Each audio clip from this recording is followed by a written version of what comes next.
While many groups and governments wish to censor the internet, Israel and its partisans are among the most globally significant. They work to promote the Israel narrative while blocking facts about Palestine, the Israel lobby, and other subjects they wish to cover up. Much of this is done by devoted individuals acting independently, voluntarily, and relentlessly.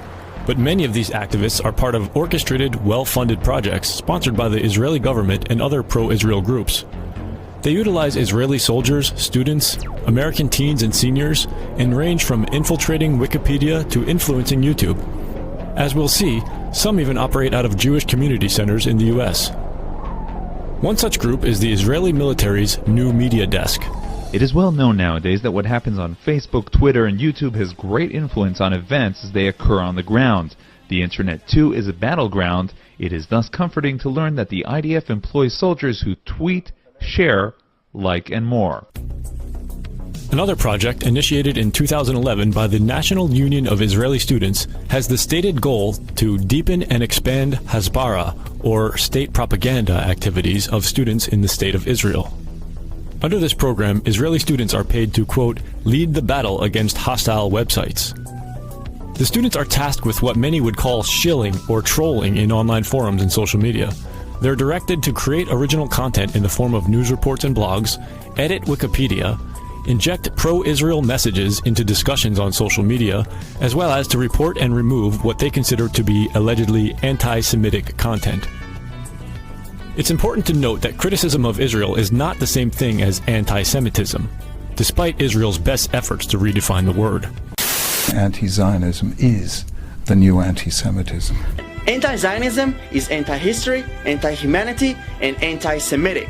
It's pure anti-Semitism. Let's use our power on social media to educate our society. Now, interestingly, this charity, the International Holocaust Remembrance Association, has also given a number of examples of what sort of behaviour should be called out alongside this, which are actions which seek to stereotype Jewish people, to justify attacking or killing them, claiming that the State of Israel is a racist endeavour, or comparing it to Nazi Germany. When there is dissent expressed in the United States against policies of the Israeli government, people here are called anti-Semitic. What is your response to that as an Israeli Jew? Well, it's a trick. We always use it. When from Europe somebody is criticizing Israel, then we bring up the Holocaust. When in this country people are criticizing Israel, then they are anti-Semitic. Now, I know what they do because I used to ask them to do it. I mean, when I was in the Mossad, and we had a guy that gave us problems in the U.S., and he was speaking out, and he was talking like Pete talked once and said, Israel is bombing Lebanon with cluster bombs. We say, hey, who's that guy? You know? And of course the campaign starts, and before you know it, the guy's labeled. And he's an anti-Semite, because that's what we say he is. Another pro-Israel organization that targets public information on the internet is CAMERA, the Committee for Accuracy in Middle East Reporting in America. A 2008 expose revealed a CAMERA initiative to infiltrate Wikipedia in order to rewrite Palestinian history, pass off crude propaganda as fact, and take over Wikipedia administrative structures to ensure these changes go either undetected or unchallenged. Leaked emails from CAMERA called for volunteers to secretly work on editing Wikipedia entries. They were instructed to, quote, avoid for obvious reasons picking a username that marks you as pro-Israel, or that lets people know your real name.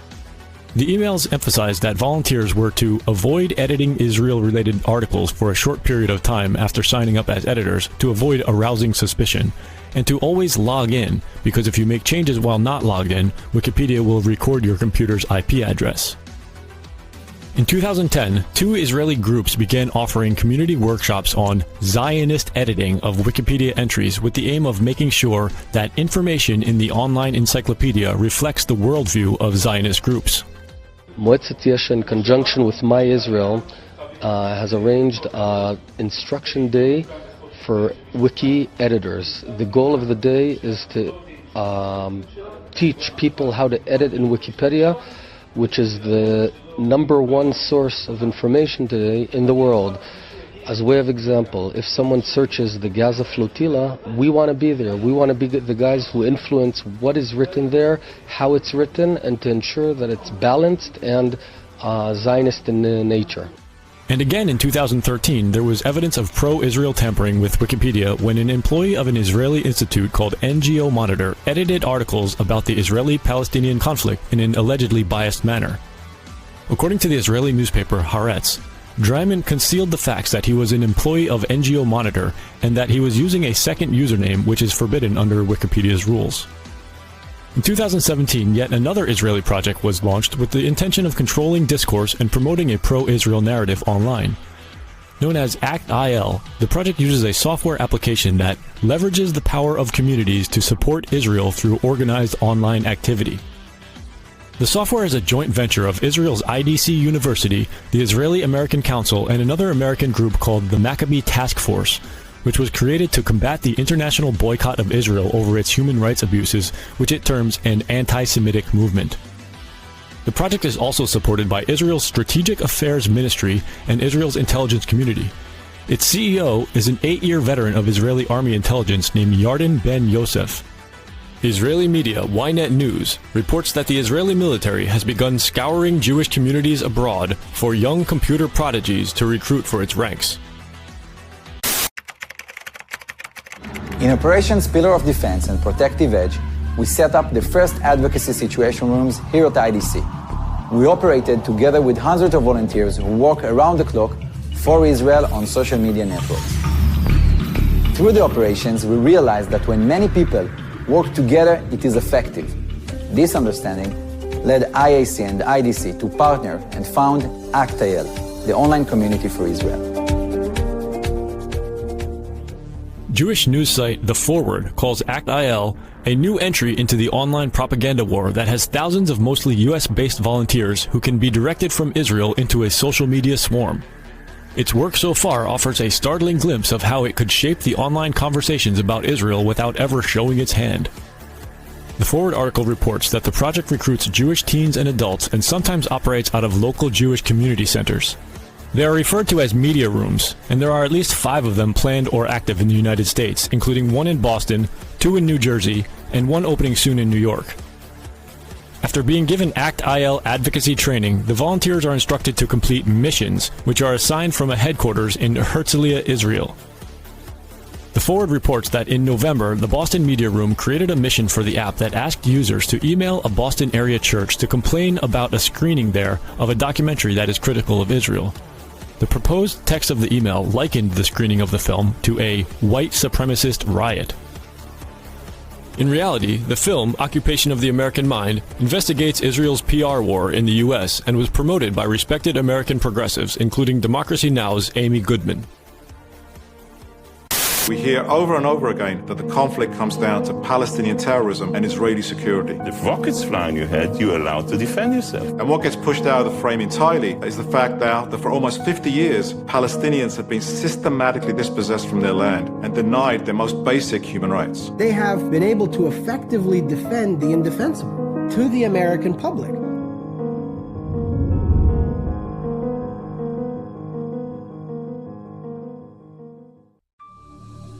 The Israeli government is involved in numerous internet projects. Director General of Israel's Ministry of Strategic Affairs, Sima Vaknin-Gil, told a forum of Israeli tech developers to flood the internet with pro-Israel propaganda. When she was Israel's chief censor, she said, "We censor information that is critical to our enemies, who have no capabilities like us, do not have a Jewish brain, and therefore our enemy relies to a large extent on open information." Her ministry has a budget of roughly $70 million to fight what it calls a war on consciousness terrorism. To win it, she said, Israel must use tricks and craftiness.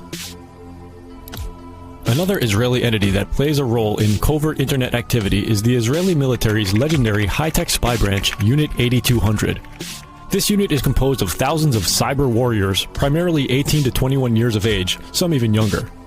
An article in the Jewish press reports that Unit 8200 has developed a great reputation for effectiveness in intelligence gathering, including operating a massive global spy network.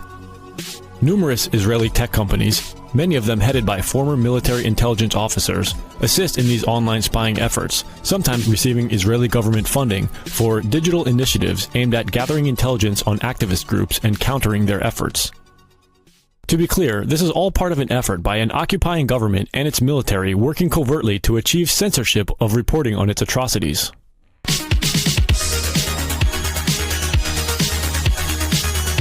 Major internet companies have reportedly been cooperating with Israel. In 2015, Israel's deputy foreign minister visited Silicon Valley and met with YouTube's CEO and Google's director of public policy. Afterwards, Israeli media reported that it was agreed that the companies would strengthen ties with the foreign ministry and build a regular mechanism of control to prevent the distribution of these incendiary materials on the network. Google is not the only tech company with close ties to Israel. For example, Facebook's head of policy in Israel, Jordana Cutler, had previously been employed for many years by the Israeli government. In 2016, Fortune magazine reported that Facebook, Google, and YouTube are complying with up to 95% of Israeli requests to delete content that the government says incites Palestinian violence. Among other things, Google said it would increase the number of members of its Trusted Flagger program, which enables certain organizations and government agencies to report content. It also said it would increase support for NGOs and organizations working to present a corrective voice. One such trusted flagger is the Anti-Defamation League, commonly known as the ADL, whose mission includes standing up for Israel. The ADL considers criticism of Israel to be anti-Semitism. The ADL has created something it calls the Online Hate Index, aimed at recognizing what it considers hate speech and targeting it for censorship. By combining artificial intelligence and machine learning with social science, the Online Hate Index will ultimately uncover and identify trends and patterns in hate speech across different platforms. A leaked secret January 2017 ADL strategy paper detailed how to counter the pro-Palestine movement. Among its many strategies were some focused on the importance of efforts in cyberspace. The paper called for a mix of policy advocacy and industry engagement with corporations such as Google, Facebook, and Twitter in a manner consistent with the ADL Center for Technology and Society and its Anti-Cyber Hate Working Group. The detailed 32-page document reported that in recent years, a massive investment of resources and talent had been directed against the pro-Palestine movement. One of the results, the paper said, was to create a worldwide pro-Israel network. It was this network that the report sought to mobilize.